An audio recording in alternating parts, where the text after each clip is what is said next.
और नजर डालते हैं एक और बड़ी खबर पर। अतीक अशरफ के कत्ल से जुड़ी हुई बड़ी अपडेट आपको बता दें, जहां पर तीनों शूटर्स पर आज इल्जाम तय हो सकते हैं। जिला कोर्ट तीनों पर इल्जाम तय कर सकती है। तो शूटर लवलेश, सनी और अरुण, इन तीनों को गिरफ्तार किया गया था। इन तीनों पर ही अतीक और अशरफ पर गोली चलाने का इल्जाम है। खुलेआम पुलिस के सामने इन तीनों लोगों ने ही अतीक और अशरफ पर गोली चलाई थी। तीनों को गिरफ्तार किया गया था। कोर्ट में पेशी लगातार जारी है।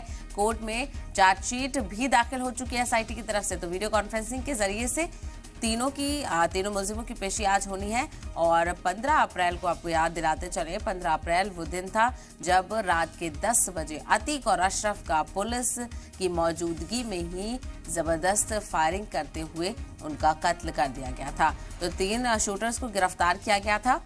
उसी को लेकर आज इल्जाम तय किए जा सकते हैं। तो जिला कोर्ट में इस मामले की पेशी चल रही है। जिला कोर्ट में तीनों पर इल्जाम तय किए जा सकते हैं आज। शूटर लवलेश, आपको याद दिलाते चले, सनी और अरुण, ये तीनों वही नाम है जिन्होंने अतीक और अशरफ पर गोलियां चलाई थी। तीनों पर आज इल्जाम तय होंगे। कोर्ट में एसआईटी की तरफ से चार्जशीट दाखिल की जा चुकी है, क्योंकि इस मामले की जांच एसआईटी की तरफ से शुरू की गई थी और अब एसआईटी ने कोर्ट में चार्जशीट दाखिल कर दी है। वीडियो कॉन्फ्रेंसिंग के जरिए से तीनों मुलजिमों को पेश किया जाएगा। और वाज़ेह हो कि 15 अप्रैल का ये पूरा वाकया था जब अतीक और अशरफ का कत्ल हुआ था।